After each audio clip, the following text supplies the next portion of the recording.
Assalamualaikum warahmatullahi wabarakatuh. Apa kabar anak-anakku semua? Semoga kalian semua sehat walafiat. Salam sejahtera untuk kalian semua serta dalam lindungan Allah Subhanahu wa taala.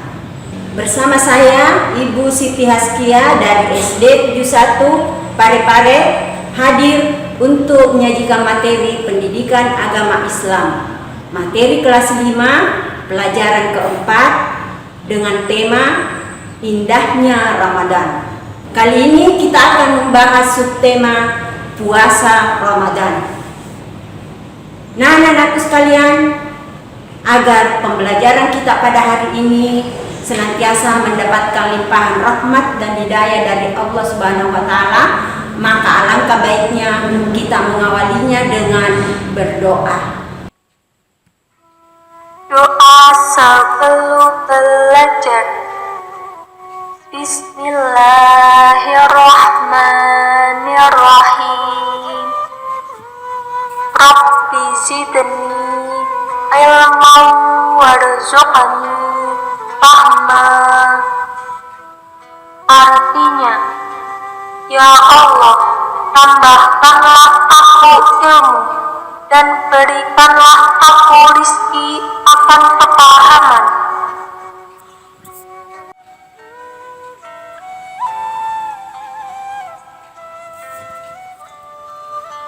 Adapun tujuan pembelajaran yang hendak kita capai, yakni peserta didik diharapkan dapat menyebutkan dalil puasa, kemudian dapat menjelaskan makna puasa, dapat menjelaskan ketentuan-ketentuan puasa, serta dapat menyebutkan amalan-amalan kebaikan di bulan Ramadan.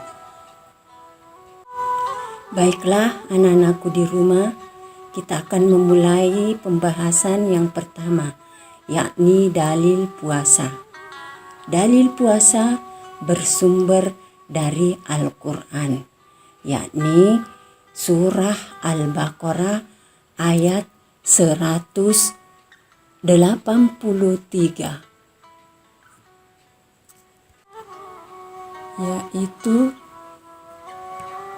Bismillahirrahmanirrahim.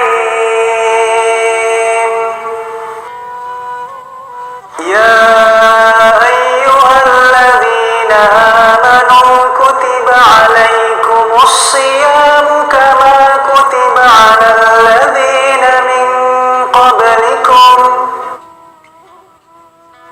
Kutiba alaikumus siyamu kama kutiba alal ladzina min qablikum la'allakum tattaqun. artinya, hai orang-orang yang beriman, diwajibkan atas kamu berpuasa sebagaimana diwajibkan atas orang-orang sebelum kamu, agar kamu sekalian bertakwa. Di dalam ayat ini dijelaskan Allah memerintahkan kepada orang-orang mukmin untuk berpuasa sebagai suatu kewajiban ibadah bagi mereka. Dan bagi orang yang berpuasa akan memperoleh derajat takwa. Dalil puasa yang kedua bersumber dari hadis Rasulullah Sallallahu Alaihi Wasallam yang diriwayatkan oleh Bukhari, Muslim, dan Ahmad, yaitu Bunyal Islam ala khamsin: syahadati an la ilaha illallah wa anna muhammadar rasulullah wa iqamis shalah wa ita'iz zakah hajjil baiti wa sauma Ramadan. Hadis ini merupakan rukun Islam, sedangkan ibadah puasa berada di dalam salah satu rukun Islam. Karena itu sangat jelas bagi kita bahwa puasa Ramadan adalah merupakan puasa yang wajib dilakukan oleh orang-orang beriman. Selanjutnya, pengertian puasa. Puasa dapat diartikan menurut kaidah bahasa Arab, yakni berasal dari kata saum yang artinya menahan atau siam. Sedangkan pengertian puasa menurut istilah ajaran Islam berarti menahan diri dari makan, minum, dan hal-hal yang membatalkan puasa, mulai dari terbit fajar sampai terbenam matahari.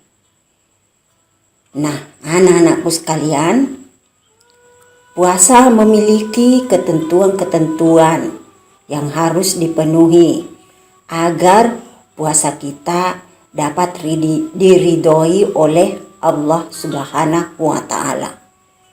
Yaitu yang pertama, syarat wajib puasa. Siapakah orang yang diwajibkan berpuasa? Yakni yang pertama, balik. Yaitu berusia dewasa, memasuki usia dewasa, berakal, orang yang mempunyai pikiran jernih, berpikir jernih dan normal. Yang ketiga, mampu menahan atau kuat berpuasa. Apakah ada orang yang tidak kuat berpuasa? Ya, tentu saja ada. Di antaranya adalah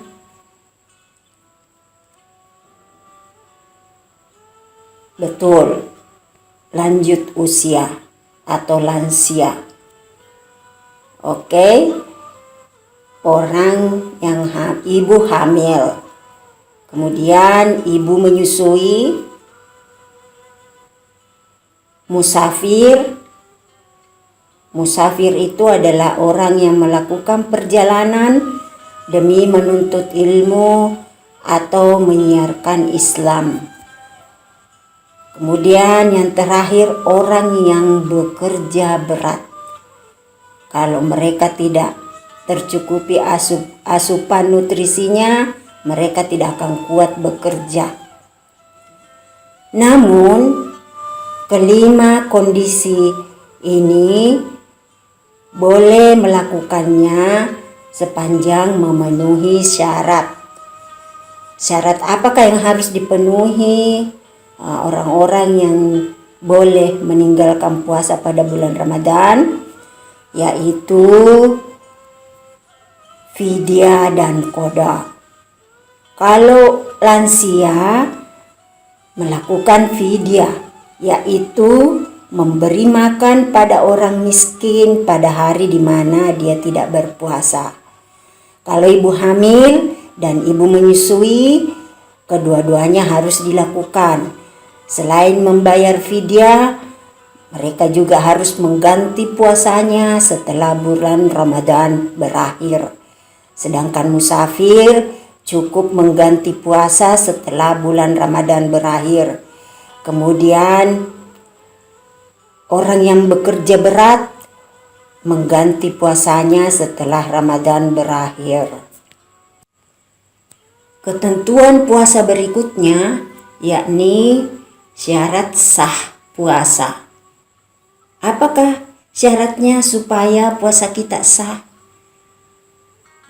Harus beragama Islam.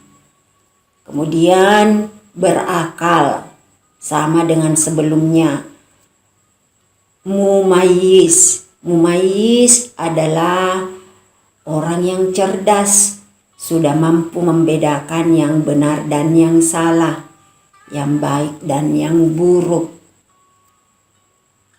Kemudian suci dari haid dan nifas.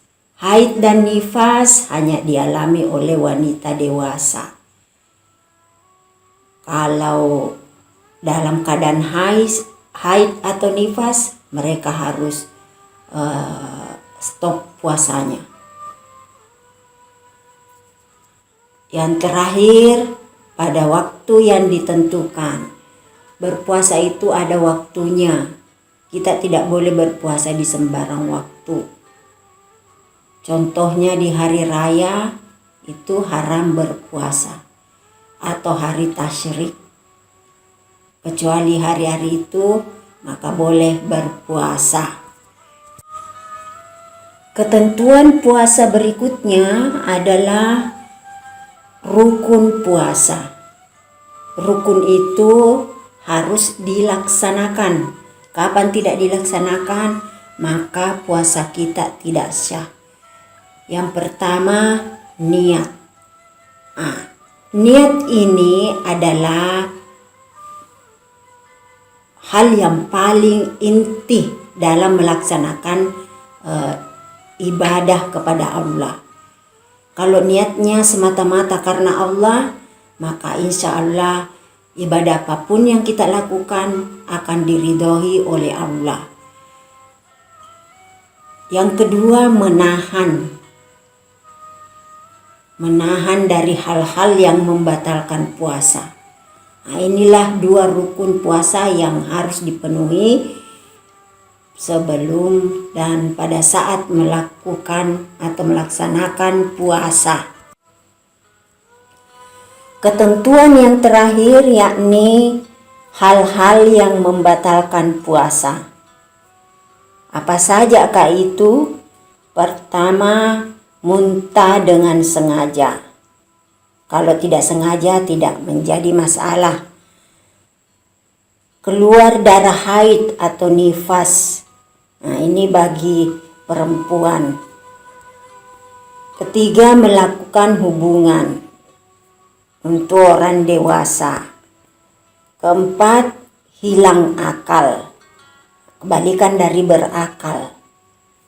Yang kelima, murtad atau meninggalkan agama Islam, pindah ke agama lain. Demikianlah beberapa ketentuan puasa yang perlu kita penuhi sebelum melaksanakan puasa. Nah, apabila ketentuan puasa itu dilengkapi dengan memperbanyak kebaikan di bulan Ramadan, di antaranya betul melaksanakan salat tarawih. Salat tarawih hanya ada pada bulan Ramadan. Kemudian melaksanakan tadarus Al-Quran, memperbanyak tadarus Al-Quran. Bahkan ada yang khatam sampai 10 kali. Dan berikutnya kebaikan yang dapat kita lakukan di bulan Ramadan memperbanyak, yaitu bersedekah. Nah, jika kebaikan-kebaikan ini kita lakukan kemudian dilengkapi dengan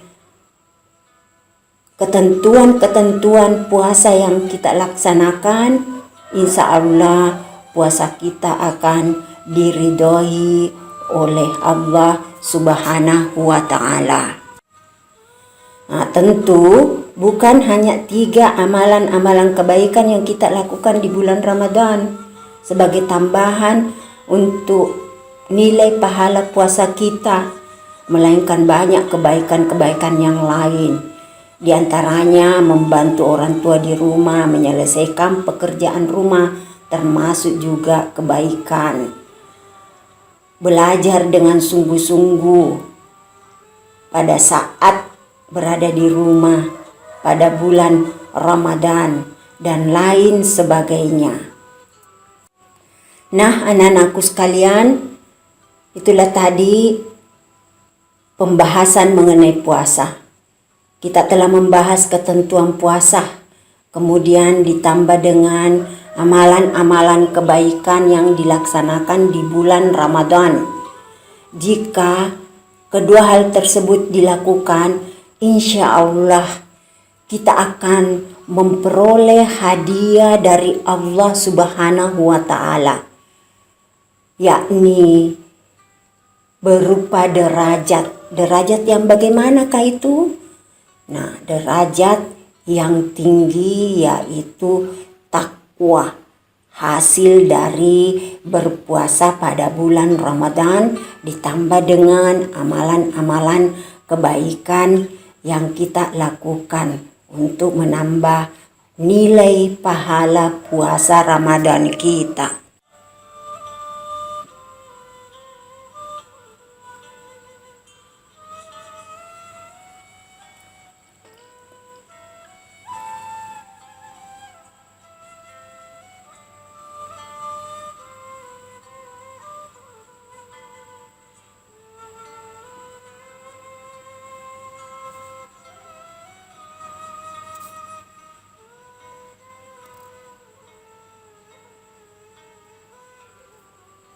Baiklah anak-anakku sekalian, ingat jangan lupa mengerjakan tugasnya. Setelah itu difoto dan dikirimkan kepada bapak atau ibu guru di sekolahnya masing-masing. Nah, sebelum mengakhiri pertemuan kita ini, marilah kita bersama-sama mengamalkan apa yang telah kita bahas pada hari ini, untuk senantiasa menunaikan ibadah puasa dengan sebaik-baiknya, dengan memenuhi syarat serta menambah amalan-amalan lain demi mantapnya puasa yang kita laksanakan. Akhirul kalam, ikuti protokol kesehatan dan selalu di rumah. Sekian, assalamualaikum warahmatullahi wabarakatuh.